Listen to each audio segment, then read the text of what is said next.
Estamos entonces con el padre Pedro Trigo. Él es jesuita, teólogo, muy pues conocido dentro del medio de la iglesia a nivel inclusive nacional e internacional, con el cual queremos hablar sobre Pentecostés, la fiesta que está celebrando la iglesia en este domingo.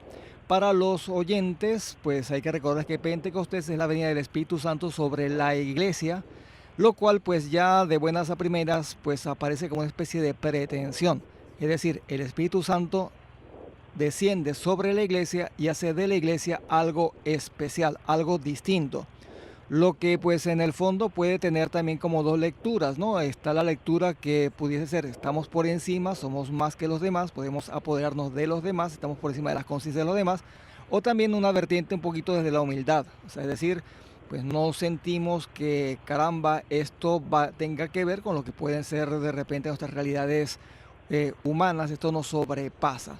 No sé, padre, cómo podemos nosotros enfocar esta fiesta de Pentecostés para una sana comprensión de lo que estamos queriendo afirmar. Bueno, mm, hay un antes y un después que marca el Concilio Vaticano II. Antes había un adagio que decía que fuera de la Iglesia no hay salvación. Eso implicaba que el Espíritu Santo está derramado sobre los cristianos. Por ejemplo, se decía que cuando a un niño lo bautizan, deja de ser moro o se le va el diablo y que le viene el Espíritu Santo.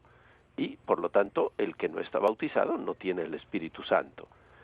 Y por eso la Iglesia era la institución portadora de la salvación. Fuera de la Iglesia se decía no hay salvación. El Vaticano II dijo que eso no es así. El Espíritu Santo, como dice Pedro en los Hechos de los Apóstoles, citando al profeta Joel, lo que ustedes ven es el cumplimiento de la profecía antigua: derramaré mi espíritu sobre toda carne. Es decir, el espíritu del crucificado resucitado está derramado sobre toda carne. Jesús murió llevándonos a todos en su corazón, y por eso, desde el seno del Padre, envía a todos los que están en su corazón, que somos todos los seres humanos, el Espíritu. Y de esto es sacramento la Iglesia. ¿Qué quiere decir eso? Que la Iglesia ha recibido esta revelación y la comunica a toda la humanidad como buena noticia. Pero no es que ella tenga la exclusiva, no. Ella conoce esta buena noticia y se dedica a secundar esta buena noticia, pero reconoce el Espíritu en todos. Por ejemplo, cuando se va a evangelizar en un sitio, el evangelizador tiene que caer en cuenta de que antes de llegar él, ya había llegado Dios. Nunca él es el primero. Siempre Dios, como dice el Papa, primerea. Él va el primero. Y nosotros solamente hacemos secundarlo. Voy a poner un ejemplo. A lo mejor hoy, el mejor cristiano de todos es un chino que ni él, ni su papá, ni su abuelo han oído hablar no solo de Jesús, sino ni siquiera de Dios. Pero si él se deja llevar por el impulso del Espíritu, él pues es el mejor cristiano, le sigue a Jesús y es hijo de Dios. Esa confianza primordial que siente no le puede dar el nombre, que tengo confianza en Dios, porque no sabe que existe Dios, pero tiene una confianza primordial en la que está en la vida.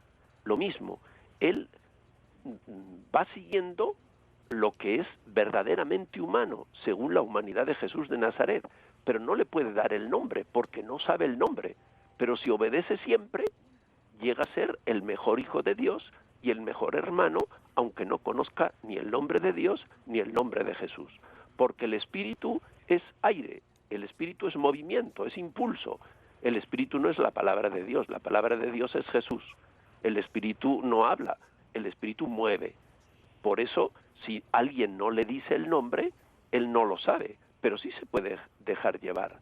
Y lo contrario, yo puedo estar diciendo esto con todo el convencimiento, pero si a la hora de la verdad no me dejo llevar por el Espíritu de Jesús, no soy hijo de Dios, porque hijo de Dios son todos y solo aquellos que se dejan llevar por el Espíritu de los hijos de Dios. Entonces, ¿cuál es la buena nueva de Pentecostés? Que la salvación llega a todos en Jesús. Jesús, al morir, entregó su Espíritu. ¿A quién? Al Padre y a cada uno de los seres humanos. Y de esto es sacramento la Iglesia. Entonces la Iglesia no tiene ningún privilegio. Igual que todos los demás, tiene que dejarse llevar por el Espíritu. Y lo mismo podemos decir del bautismo. Por ejemplo, en el bautismo de Jesús, ¿qué es lo que dice el Evangelio? Que cuando Jesús subía del río, vio que el cielo se abrió y el Espíritu bajó sobre él en forma de paloma. ¿Eso quiere decir que antes no estaba sobre él? No, sí estaba sobre él. Bajó para una misión concreta. Pues igualito, antes de que se bautice uno, ¿está el Espíritu en él? ¿El Espíritu de Jesús resucitado? Sí, está. Ahora baja porque él se consagra para eso. Por eso el ideal no es el bautismo de un niño, sino el bautismo de un adulto que conscientemente quiere consagrarse a vivir como un hijo de Dios en la comunidad de los seguidores de Jesús. Ese es el sentido de la fiesta de Pentecostés, por eso es una fiesta universal que convoca a todos. Es una fiesta para todos. Y ahí, es buena nueva. bien, yo creo que usted ha estado tocando un aspecto que es sumamente práctico del Espíritu. Es decir, a diferencia a lo mejor de cuando se habla de Jesús, que hay tantas referencias en el sentido pues literario, histórico, en fin, el Espíritu es algo un poquito más intangible, es más difícil de asir, es una experiencia real, pero al mismo tiempo es como pues alguien ha dicho, el gran desconocido dentro de la iglesia. Sin embargo, de nuevo, pues aplica a lo que es una experiencia y pudiésemos nosotros ya a nivel local entender como una especie de experiencias extremas. Se me ocurre, está la persona que en privado pues cree que cualquier cosa que siente es del espíritu y que por lo tanto pues eso de alguna manera está avalando lo que se le puede estar ocurriendo, lo que puede estar sucediendo.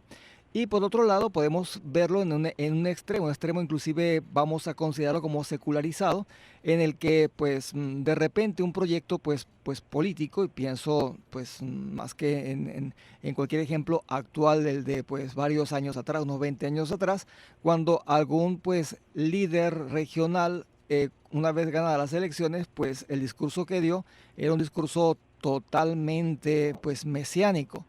Y entonces queda como la pregunta, o sea, cómo de alguna manera discernir o diferenciar o Sí, qué criterios pueden haber en esos casos. sí, muy importante eso, sí.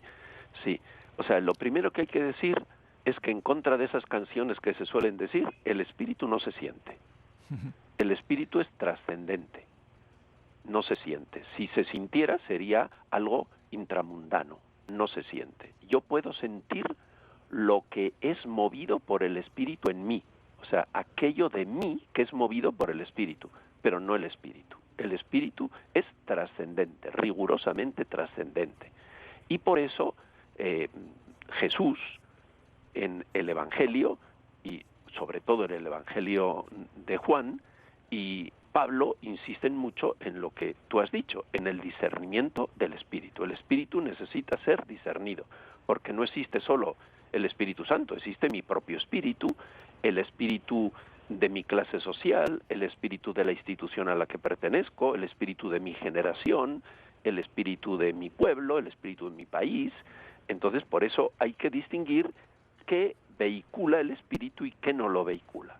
Entonces, ¿cuál es el discernimiento más claro e inequívoco de todos? El que pone tanto Jesús como Pablo, los frutos. Por sus frutos los conocerán. El espíritu es espíritu de hijo y espíritu de hermano. Es el espíritu de Jesús.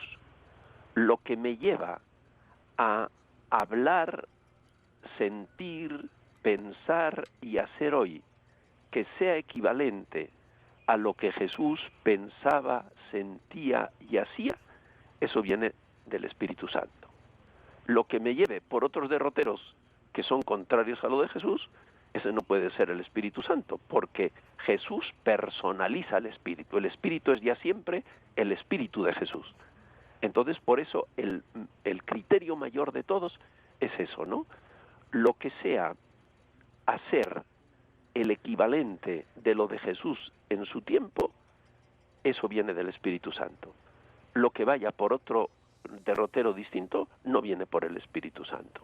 Lo que me hace tener confianza en Dios y vivir con humildad y paz delante de Él, es del Espíritu Santo. Lo que me hace engreírme, endiosarme, pensar que yo puedo todo y soy todo, va en contra del Espíritu Santo.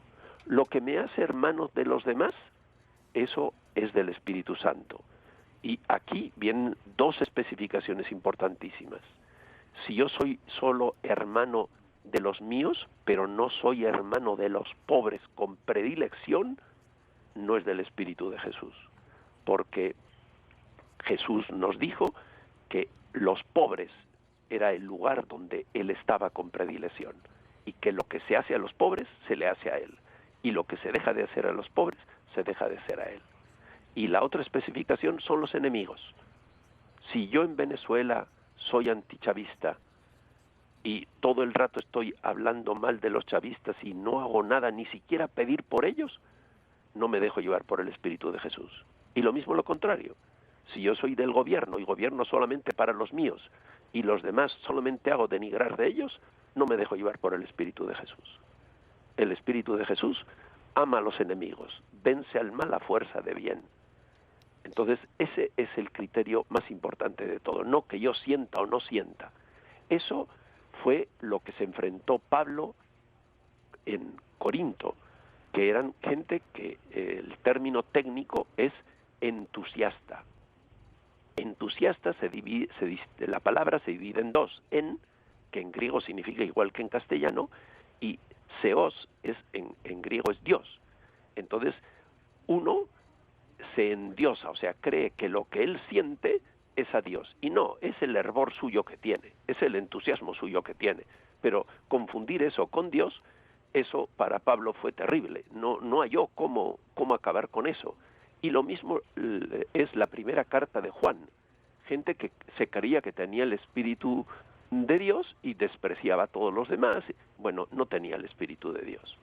No, o sea que los frutos es el discernimiento más inequívoco para ver lo del Espíritu. No que si yo siento o no siento, eso no va muy lejos, ¿no? Bien, dentro de lo que es justamente la experiencia que estamos viviendo en Venezuela, donde pareciera que las vías se van trancando, se van cerrando de distintos puntos de vista, siempre pues de un tiempo para acá, de un año para acá, inclusive con el aval de otros países, inclusive del Vaticano, se ha planteado el problema del diálogo, o mejor dicho, el desafío del diálogo. No sé bien qué relación pudiese tener en este momento de cerrazón, de no conseguir caminos, con lo que puede ser la esperanza o la expectativa del espíritu, pues por un lado esto, y por otro lado en algo muy delicado, ¿no? Y es que de antemano pues pensamos que la otra persona no tiene, el ser que piensa contrario a mí no tiene razones para pensar contrario a mí, lo cual también pues es así como una especie de absurdo, o sea, pareciera que el que piensa distinto a mí es deshonesto, entonces por supuesto cómo se puede dialogar desde ese campo, no sé qué podría decirnos. Sí, que el Espíritu quiere la salvación. Y en ese sentido, respecto del país, ¿qué significa eso? Que en Venezuela no sobra nadie, que en Venezuela todos somos necesarios, que en Venezuela la división no es que si patriotas, que si antipatriotas, no, la cosa es el país. En este país de nosotros es el país de todos, no de los buenos y los malos, no de los míos y los tuyos, sino de todos. Y por eso todos los que hacemos vida en el país tenemos que contribuir al bien del país. Tenemos que dar lo mejor de nosotros mismos, pero con la convicción de que no sobra nadie y que todos tenemos que poner nuestro granito de arena y que no tenemos que buscar nuestro bien privado a costa de nadie, sino tenemos que componer nuestro bien con el bien de los demás, ¿Por qué? Porque somos hermanos y no es verdadero bien mío el que me hace no hermano, el que va en contra de los demás. El bien verdadero mío es el bien de un hermano que quiere el bien de todos y que busca su bien en el bien de todos, ¿no? Entonces, para eso todos tenemos que ceder algo. Unos tendrán que ceder más, otros tendrán que ceder menos, pero todos tendremos que ceder algo para que quepan todos, para que podamos dialogar todos. Entonces, esto claramente lo impulsa el espíritu. Por eso, si queremos decir a nivel político, pues esto tendría que desembocar en un gobierno de concertación nacional, donde quepamos todos. Pero no solo todos, porque todo se dice los del gobierno y los de la oposición. No, no, no. El gobierno y la oposición no suman la mitad de los venezolanos. No, no, los dos son minoría. Los dos juntos son minoría. O sea, también en ese gobierno tienen que haber otra gente capaz. Y Ok. hay que medirlo solo por la capacidad y las ganas de trabajar en el bien del país. Pero tendría que haber un gobierno donde haya gente del gobierno, gente de la oposición y gente que no es ni del gobierno ni de la oposición, pero quiere el bien del país y tiene capacidad para hacerlo. El poder soñar en un gobierno de concertación nacional me parece que es un indicio bueno del espíritu, no el que yo le voy a aplastar al otro o que yo voy a esperar a que este caiga para subirme yo. No, siempre son parcialidades, ¿no? Tenemos que ir hacia algo más ecuménico, hacia algo mucho más integral. Si no, no vamos a mejorar, sino iremos de un extremo al otro extremo. Uno de los criterios que usted mencionaba en cuanto a la parte del espíritu y evidentemente en cuanto a Jesús es el tema de la opción por los pobres, que recuerda pues un último libro que usted pues ha sacado en el que pues la opción por los pobres no es una moda sino es algo constitutivo de la iglesia. La pregunta iría también referida dentro de lo que pudiesen ser los distintos puntos de vista políticos, porque creo que ahí se juega algo bien importante. Y es que en un proyecto, independientemente de las realizaciones, su bandera ha sido de estar con la gente más humilde, lo cual de nuevo pues no sabemos si en la práctica se ha logrado materializar como se quería o no. Del otro lado, pues se plantea una gran corrección, no solamente de gobierno, sino también de economía, pero que pues pudiese al otro grupo de personas dejar como mal parado, o sea, como si estuviese renunciando a la causa de los pobres. ¿Cómo el Espíritu de Jesús pues nos puede mover dentro de esta especie de bandas en las cuales pues podemos oscilar? Ok, la pregunta es importantísima porque no hay en Venezuela una alternativa superadora que no lleve a poner el pueblo en el centro. Si el pueblo no se pone en el centro, esa alternativa no es superadora. Es peor que lo que hay ahora. Ahora, ¿qué significa poner el pueblo en el centro? No significa dar real al pueblo. No significa dar becas o otro tipo de cosas al pueblo. No. Significa darle trabajo productivo y bien remunerado. Necesita darle capacitación laboral. Necesita no darle ningún derecho que no tenga su correspondiente deber. Yo no le quiero a una persona si solamente le concedo derechos y no deberes. Lo estoy considerando como un menor de edad. Eso no tiene sentido. Eso lo mismo podemos decir de la manera como interpretan los jueces de menores la LOMNA. Es interpretar que el muchacho, el adolescente o el niño tiene derechos pero no deberes. Eso es matar el porvenir de los muchachos, eso es no quererlos. O sea que la opción por los pobres pasa por considerar a los pobres como sujetos, no como destinatarios de mi acción, ni menos aún como los que me aplauden. No, no. Los pobres tienen que ser sujetos, y tienen que ser sujetos en la familia, en el barrio donde viven o en el caserío donde viven, también en el trabajo. El trabajo tiene que ser, como ha dicho siempre la Iglesia, una comunidad del capital y los trabajadores. donde se busca el bien de unos y el bien de otros, no el bien de uno a costa del otro, ni de uno ni del otro, el bien de la comunidad integral, donde todos queremos producir de la mejor manera posible, pero todos somos sujetos y todos estamos implicados en todo. Entonces, eso actualmente, desgraciadamente en Venezuela, no lo está procurando nadie. La oposición ni siquiera habla de eso. Y el gobierno da cosas al pueblo, por lo que el pueblo ahora tiene más poder adquisitivo que antes, pero no lo considera sujeto, y mucho menos sujeto de base, es decir, sujeto propio, no colaborador mío, no en mis organizaciones que tengo yo que aprobarlas, y como correa de transmisión de mis directrices, no, ellos, desde ellos, con autonomía. Entonces, en ese sentido, esto sería una piedra de toque para todos, porque actualmente ni el gobierno ni la oposición lo están haciendo. Ok, muy bien.